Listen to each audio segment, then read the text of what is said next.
Kes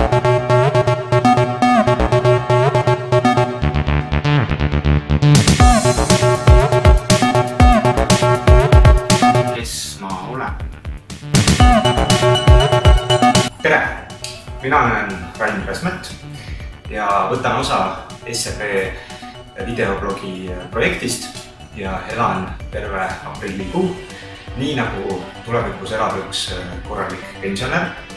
Ja minu pension on kokkuleppeliselt 480 €. Nii et see on natukene kõrgem kui Eesti keskmine praegu, aga puhtalt sellepärast, et ma olen korralikult kogunud kõiki sambaid terve oma tööelu ja nüüd pean 480 € hakkama saama.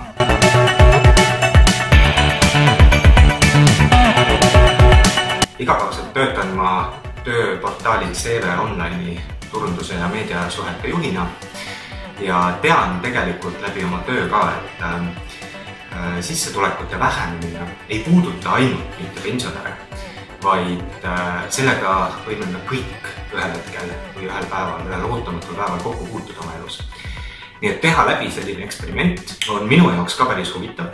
Kuivõrd kokkuhoidlikult, aga mõistlikult suudan ma elada sellisel juhul, kui mu sissetulek ootamatult väheneb ja kas mõni väga oluline asi jääb elus sellepärast ka tegemata või mitte.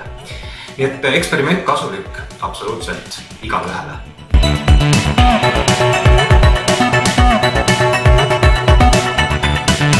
Tere hommikust! Mina olen oma tänase kohvi kätte saanud.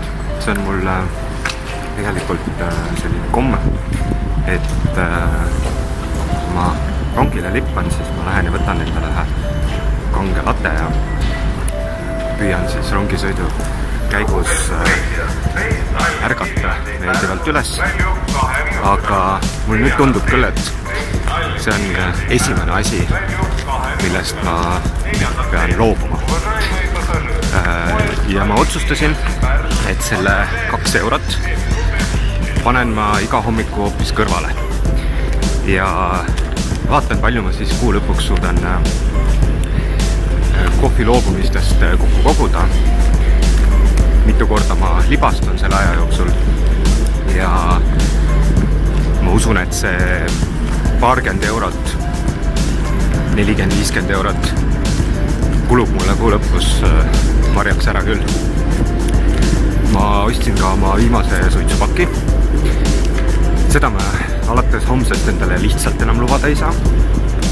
Ükskõik, mis pidi sa arvutad või mis pidi vaadata sellele, siis teatud kulutustest tuleb lihtsalt loobuda. Eks ma siis annan aeg-ajalt märku, et mis loobumised veel mind ees ootavad.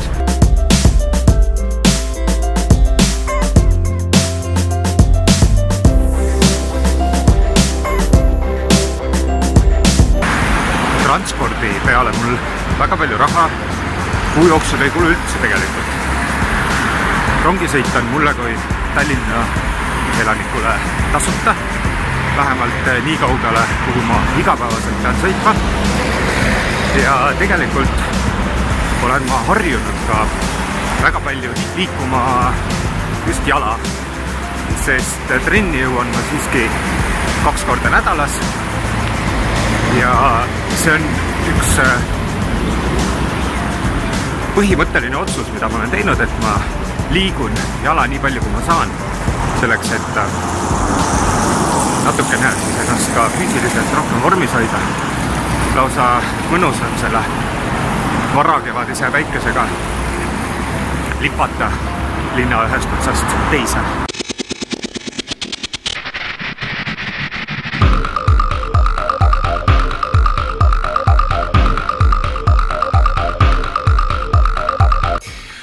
Ma olen siia enda ette ladunud 480 € münti ja ma püüan nüüd aru saada, et mis mind tegelikult ees ootab. Selge on see, et ma pean kuskil elama ja me eeldame selle projekti käigus, et igal korralikul pensionäril on oma elukoht juba selleks ajaks välja teenitud ja olemas, nii et minu pangalaen ei lähe selle 480 euro alla, aga küll lähevad igapäevased kulud ehk näiteks kommunaalkulud samamoodi.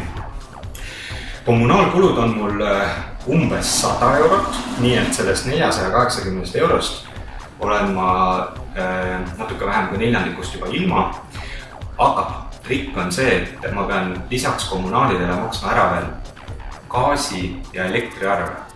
Ja need on, kuna ilmad on suhteliselt tuulised, väga külmad õnneks ei ole, siis umbes 80 eurot ehk täpselt nii palju läheb veel elektri ja gaasi alla. 50 eurot läheb puhtalt latede peale. Ja ma olen otsustanud, et ma loobun hommikustest latedest ja joon kohvi töö juures. Olen kannatlik ja õnneks on töökohvimasin olemas. Nii et 50 eurot, mis mul läheb latede peale, olen otsustanud panna kõrvale. Seda raha ma loodan kuu lõpus investeerida või siis lubada endale midagi, millest ma kuu jooksul jäin täiesti ilma. Nii, kommunikatsioon, igasugused telefoniarved, interneti kasutamine, siin-seal ikka kulub.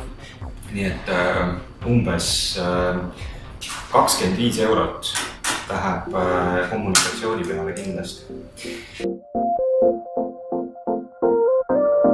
See kõik on see, mida teevad Z-generatsiooni esindajad. Ma käin tööl, aga ma ei käi tööd tegemas, vaid ma tahan muuta maailma. Siin ma elan ja siin ma teen süüa ja ma teen siin süüa mitte ainult iseendale ja oma sõpradele, vaid ma teen siin süüa ka nendele inimestele, kes naudivad teistsugust keskkonda, avatud suhtlust, head toitu, head seltskonda. Ja ma usun, et ma teen seda kodurestorani veel pensionieas ka. Ma peangi saama iga päev ise hakkama, oma igapäevaelu planeerima, oma raha lugema, eelarvestama, mõtlema, kuhu ma lähen, mida ma teen ja mida ma söön. Kõige suurem väljakutse mulle praegu tundub on tegelikult see, et ma ei taha hakata ebatervislikult toituma. Puhtalt sellepärast, et mul on 200+ eurot kõige selle peale üldse kuu jooksul kulutada, mis puudutab toitumist, meelelahutust, väljas käimist. Ma ei tahaks jõuda selleni, et ma peaks ainult makarone või tangu sööma, vaid leida nutikaid lahendusi selle kuu jooksul selleks, et nende eelarveliste piiride sees nautida siiski ka head toitu ja nautida head seltskonda. Teisena tuleb loobuda igasugustest mugavusteenustest kindlasti ja televiisorist olen ma juba loobunud.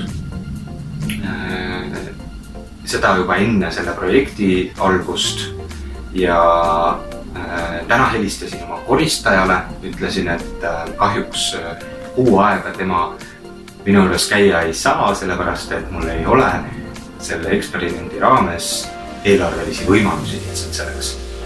Ja nüüd ma pean oma elu nii palju ümber korraldama, et ma pean leidma päevakavast selle aja, et mu kodustuudio oleks korras, läigiks, oleks valmis vastu võtma mind, minu külalisi ja ma saaksin seda täpselt samamoodi edasi nautida nagu seni. Väga palju raha tegelikult läheb meelelahutuse peale.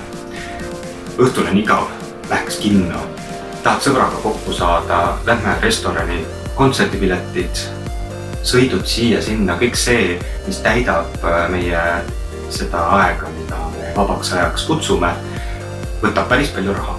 Mida teha selleks, et tunda ennast siiski hästi, tunda ennast sotsiaalselt aktiivse inimesena ja osana ühiskonnast ja kultuuriruumist, aga ikkagi jääda oma eelarve piiridesse ja mitte maksta peale selle eest väga palju.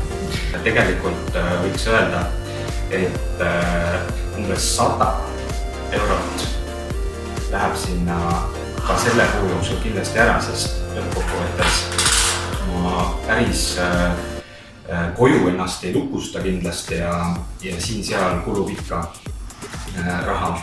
Nii et suurusjärgus ma arvan, et 100 eurot on see, mis kulub lihtsalt ära nii, et ma ei pane tähele, mille peale. Ja see raha samas on raha, mis võiks kulutamata jätta.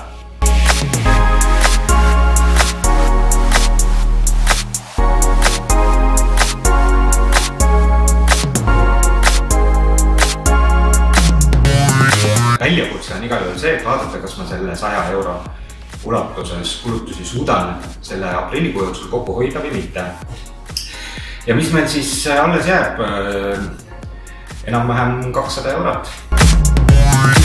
Päris hirmutav.